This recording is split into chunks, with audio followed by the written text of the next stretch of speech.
আসসালামু আলাইকুম, welcome back to my channel. কেমন আছেন আপনারা সবাই? আশা করি আল্লাহর অশেষ রহমতে সবাই ভালো আছেন। আমরাও আল্লাহর অশেষ রহমতে ভালো আছি। প্রতিদিনের মতো আজকে আরেকটি ব্লগ শুরু করলাম। আজকে ব্লগটি শুরু করেছি প্রায় 10টা 11টা বেজে গিয়েছে। তখন থেকে এই তো আমি দুপুরে রান্না করে নিচ্ছি। দুপুর বলতে এখন তো রমজান মাস, সবাই রোজা, আর আমি দুপুরের দিকেই রাতে রান্না করে রাখি তরকারি। আমি গরুর মাংস রান্না করে নিচ্ছি। এখানে ছোট ছোট করে কেটে ভুনা করে নিব।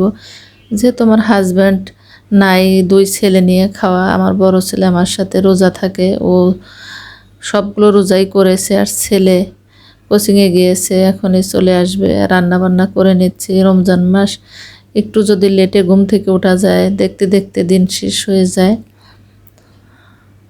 এর জন্য রান্নাগুলো করে নিচ্ছি। ছেলেরা আসার পরেই ওদেরকে গোসল করিয়ে দিব, তারপরে নামাজ, কোরআন তেলাওয়াত এগুলো তো আছেই। বিকালে ইফতারি বানানো। এই তো রান্না প্রায় মাঝামাঝি, আরও কিছুক্ষণ রান্না করতে হবে। কয়েকটা আলু দিয়েছি। এরই মধ্যে একটা দুঃসংবাদ এসেছে, মনটা ভীষণ খারাপ। এদিকে রান্নাও বন্ধ করে রাখতে পারছি না। হঠাৎ করেই দেশে থেকে খবর আসলো আমার মামা মারা গিয়েছে। এখন আমি এই তাড়াহুড়া করে রান্না করে সব কিছু গোছগাছ করে রেখে দেশে চলে যাব। এরই মধ্যে আমার ছেলেও চলে আসবে। অলরেডি 12টা পার হয়েছে। এই তো আমার সব কিছু গোছগাছ করা হয়েছে। 1:30টা বেজে গিয়েছে। আমরা এখনই বের হয়ে যাচ্ছি। আসলে মৃত্যু যে কখন কার কিভাবে আসে, এটা আল্লাহ ছাড়া কেউ বলতে পারবে না। এখন প্রায় সন্ধ্যা হয়ে আসছে। আমরা চলে যাচ্ছি, যমুনা সেতু পার হয়ে যাচ্ছি। চারদিকে বিকাল হয়ে অন্ধকার হয়ে আসছে। খুবই খারাপ লাগছে, টেনশন লাগছে, কখন বাড়িতে পৌঁছতে পারবো। সব আত্মীয় স্বজন চলে এসেছে।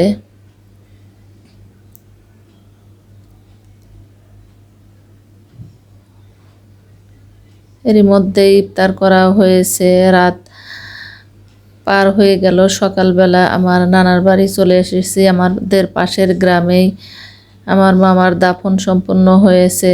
এখন আমরা আবার আমাদের বাড়িতে চলে যাব। ভাবলাম নানার বাড়ি চারপাশটা একটু ভালোভাবে ঘুরে দেখি। এখানে যে ছোটোবেলার কত স্মৃতি আছে, কত দিন থেকেছি, কত মাস বছর কেটে গিয়েছে নানার বাড়ি, কত সুখের স্মৃতি, ছোটোবেলা খেলাধুলা, হইহুল্লা করা। আমার নানার বাড়ির পাশে বিশাল আম, কাঁঠাল আর লিচুর বাগান। সেখানে আমি, আমার বড় বোন আর আমার খালাতো বোন ঘুরে ঘুরে দেখছিলাম। অনেক জংলি ফুল ফুটেছে। এদিকে মামার মারা যাওয়ার কষ্ট, আর নানা বাড়ির কত স্মৃতি। নানা নানি কেউ বেঁচে নেই। মামা ছিল, সেও মারা গেল। আমার নানা বাড়ির পাশে যেই খালটা, এখানে মাছ ধরার জন্য এই যে খরা দেখতে পাচ্ছেন, এটা আমাদের দেশে খরা বলে। বর্ষার মৌসুমে যখন বৃষ্টির পানি হয়, তখন এখানে মাঠ থেকে অনেক মাছ আসে, সেখান থেকে মাছ ধরা হয়। এই তো আমরা এখন আবার বাড়ির দিকে চলে আসছি, বাড়িতে চলে যাচ্ছি। নানা বাড়িতে কেউ থাকে না, মামা দূরে থাকে। মামারা, নানা নানি তো নাই, অনেক আগেই মারা গিয়েছে। আমার 2-1জন মামা গ্রামে থাকে, তারা বাড়িতে আছে। অনেক আদর করেছিল থাকার জন্য। এই তো বাড়িতে এসে সবার মন খারাপ। আমার ভাইয়ের বউ কিছু ইফতারি বানিয়ে নিচ্ছে, গতকালের কিছু ইফতারি আছে, আর হালকা পাতলা কিছু বানিয়ে নিচ্ছে। এগুলো দিয়ে ইফতার করা হবে। ভালো থাকবেন, সুস্থ থাকবেন। আজকের মতো বিদায় নিচ্ছে। আল্লাহ হাফেজ। আসসালামু আলাইকুম।